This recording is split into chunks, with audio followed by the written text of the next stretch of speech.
নমস্কার। আজকের আমাদের চাটুজ্জে পরিবারের সান্ধ্য আসরে সবারই করি আহ্বান। আজকে আমি একটা অদ্ভুত জিনিস অনেক দিন ধরে লক্ষ্য করি। কোনো কাজকর্ম নেই তো শুধু লক্ষ্য করে বেড়াই। লক্ষ্য করি যে প্রচুর তরুণে বিশেষ করে একটি ভয়ঙ্কর বিপ্লবী বিশ্ববিদ্যালয়ের পঠনকারীরা কিউবার কমিউনিস্ট আন্দোলনের জননেতা ডক্টর সে গুয়েভারার ছাপানো ছোপ দিয়ে ছবি ওরা টি শার্ট পরে ঘোরাফেরা করেন। এই টি শার্টটি অত্যন্ত পপুলার, অনেকেই এই টি শার্ট ব্যবহার করেন এবং অনেকেই অ্যাকচুয়ালি এই ভদ্রলোক সেই গুয়েভারা ইনি ডাক্তার ছিলেন পেশায়, ডাক্তারি করেননি, ইনি কমিউনিস্ট আন্দোলনে অংশগ্রহণ করেন এবং সাম্যবাদ প্রতিষ্ঠা করতে গিয়ে সে ঘটনা বলছি আপনাদের। তো এই সে গুয়েভারা যে কে ছিলেন, কোন দেশের ছিলেন, যারা এই টি শার্টটা পরে অনেকেই জানে না। আমি এমনি সাধারণ যারা আমরা বিশেষ লেখাপড়া করি না তারা যখন ওই টি শার্টটা যদি পড়ি তাহলে নাম জানতে পারি। আমি তাদের কথা বলছি না, বিশ্ববিদ্যালয় মহাবিদ্যালয়ের ছাত্রছাত্রীরা অনেকেই সেই গুয়েভারাকে চেনে না, কোন সময়কার কোন দেশ কিছুই ধারণা নেই তাদের। তবে উনি একজন বিপ্লবী এটা জানেন, আর লড়াই চাই, লড়াই করে তো বাঁচতে হবে, তাই লড়াইয়ের প্রতীক সেই গুয়েভারার এই ছবি। যেমন ওই বিশ্ববিদ্যালয়টির অনেকেই পিঠে গিটার ঝুলিয়ে ঘোরে। আমি কথা বলে দেখেছি, অনেকেই গিটার বাজাতে জানে না, শেখার গুরু খুঁজছে বা লোক খুঁজছে, কিন্তু অত বিপ্লবীরা শেখার জায়গা খুঁজে পায় না চট করে। কিন্তু এটা একটা হাল ফ্যাশন, কয়েক বছর আগে একটু মন্দীভূত হয়ে গেছে। তার আগে ভীষণ জোয়ার ছিল পিঠে একটা গিটার বাজিয়ে ঘোরা। সে বাজাতে জানি না, নাই জানি, গিটার তো রইল। যাই হোক, ছেলে মানুষ বয়সে অনেক খেয়াল থাকে, সেই হিসেবেই ধরছি। তবে বিপ্লবের খেয়ালটা ছেলে মানুষই নয়, এটা নিয়ে একটু ভাবা দরকার পড়েছে, আজকে ভাবা দরকার। যাই হোক, মূল বক্তব্যে আসি। আর্নেস্তো চে গুয়েভারা, আমাদের দেশের প্রায় সর্বত্র চে গুয়েভারার ছবি দেওয়া টি শার্ট পাওয়া যায়। অনেক অল্প বয়সী ছেলে মেয়ে নিজেকে বামপন্থী প্রমাণ করার জন্য এটা পরে কেউ পিঠে গিটার ঝুলিয়ে ঘুরে বেড়ায়। তার এই ভদ্রলোক সম্বন্ধে আমরা একটু দেখি কি এর অবদান সাম্যবাদ প্রচারের ক্ষেত্রে। তার আদেশে 200 জন প্রায় মানুষের মৃত্যুদণ্ড হয়েছিল এবং তিনি যখন লা কাবান্না কারাগার, এই কারাগারে তিনি যখন প্রধান ছিলেন, তখন বিনা বিচারে অনেককেই সন্দেহের বশবর্তী হয়ে মৃত্যুদণ্ড দেওয়া হয়, প্রায় 200 জন লোক। কেন? তিনি একজন উচ্চশিক্ষিত মানুষ ছিলেন, একজন উচ্চশিক্ষিত ডাক্তার, কিন্তু তার বিভ্রান্তি হলো কেন কমিউনিজম প্রচার করতে গিয়ে? কারণ তিনি কমিউনিজম প্রচারে তৈরি হওয়া অসুবিধা এবং সংকটগুলো, স্থানীয় সমর্থন না পাওয়া। প্রথম কথা, বামাচারীদের একটা ধারণা আছে, তারা যেখানে গিয়ে কথা বলবেন বা যা করবেন তা শুনতে বাধ্য। এ তো বিজ্ঞান, অস্বীকার করা যায় না, সুতরাং এটা শুনবেই সবাই। আর আমাদের থেকে বামাচারী আমরা, আমাদের থেকে জ্ঞানী পৃথিবীতে আর নেই, সুতরাং আমরা যা বলবো তাই শুনবে। স্থানীয় সমর্থন পাননি তিনি।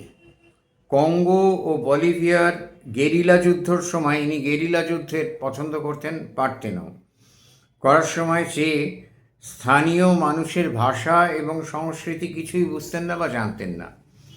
এই জিনিসটা দেখুন আমাদের দেশেও আছে। আমাদের দেশে যারা কলকাতায় বিরাট দামি গাড়ি চড়ে ঘুরে বেড়ায় বা কলকাতার অভিজাত পাড়ায় থাকে, তারা সাধারণ দক্ষিণবঙ্গ, আমাদের এই সুন্দরবন অঞ্চল, বীরভূম, বাঁকুড়া, পাঁচমুড়ার মাটির কারিগর, এমনকি আমাদের কুমারটুলিতে যারা দিন আনা দিন খাওয়া মাটির কারিগর, তাদের খবরও রাখে না।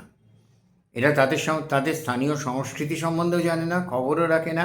এরা শুধু একটা বাদ বা ইজমকে চাপিয়ে দিতে হবে মানুষের ঘাড়ে। এটা এদের প্রচণ্ড একটা মানে কি বলবো ইচ্ছে, এটাই এদের কাজ।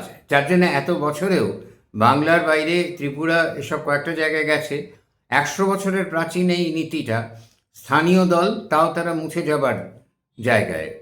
গত নির্বাচনে 0, এই নির্বাচনে 1, আমি কি ধরবো 0.1। যাই হোক, তো তারা কিছুই করতে পারেননি। কেননা তারা তাত্ত্বিকভাবে ভীষণ পণ্ডিত এবং তাত্ত্বিকভাবে চলেন। রাজনীতি তত্ত্ব নয়, শুধু তত্ত্ব দিয়ে হয় না, কোনো বিষয় তত্ত্ব দিয়ে হয় না। আগে বাস্তব প্র্যাকটিস, তারপরে থিওরি।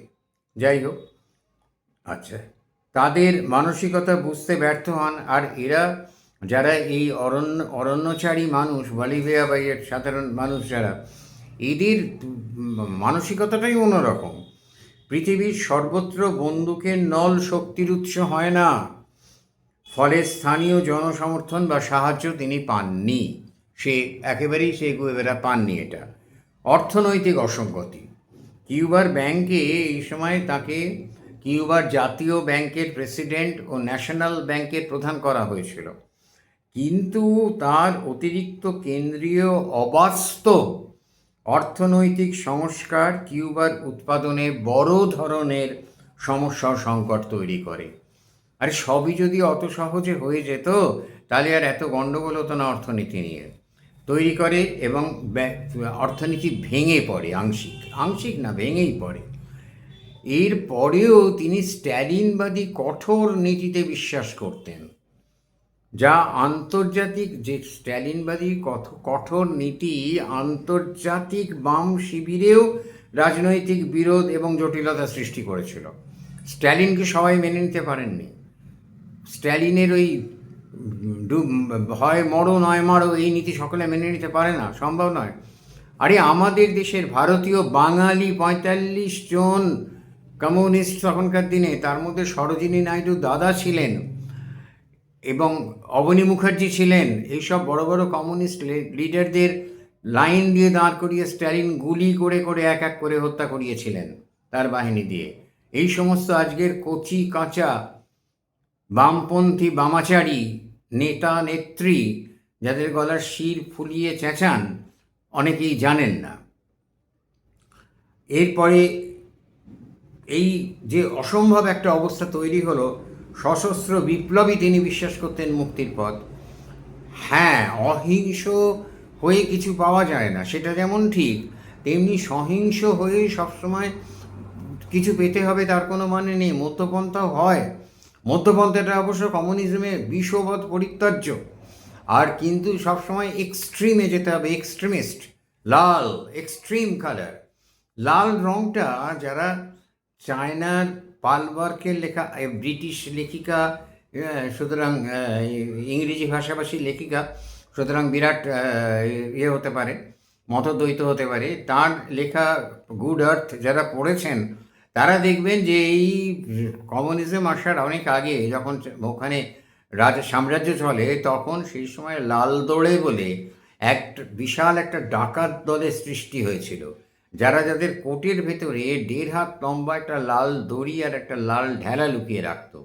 এইটা দেখলে লোকের আত্মারাম খাঁচা ছাড়া হয়ে যেত। ওদের মতো নিষ্ঠুর হত্যাকারী আর ডাকাত লুঠেরা আর ছিল না চায়নায়। যাই হোক, সেই লাল রঙটা ইনহেরেন্ট করেছে কিনা আমি জানি না, আমি সে কথা বলবো না, বলছিও না। সুতরাং আমি এটা প্রসঙ্গত বললাম আর কি আপনাদের। তো ফিডেল কাস্ট্রো, এই সে গুয়েভেরা এখানে, তারপরে ইনি ধরা পড়েন, পেশায় ডাক্তার ছিলেন। ধরা পড়ার পর লা কাবান্না কারাগার, সেখানে কিউবার বিপ্লবের পর 1959 সালে হাভানার লা কাবান্না কারাগারের প্রধানের দায়িত্ব ছিলেন এবং সেখানে তিনি বলিভিয়ার সেনা, সিআইএ এবং আমেরিকার সিআইএকে তো সবের সঙ্গে জোড়া হতো। 8ই আগস্ট তিনি পায়ে আঘাত পান যুদ্ধক্ষেত্রে এবং তার মৃত্যু হয়। 9 তারিখে তার মৃত্যু হয়। কিন্তু আমি যতদূর জানি, আমার তো খুব বেশি পড়াশোনা নেই, মাফ করবেন।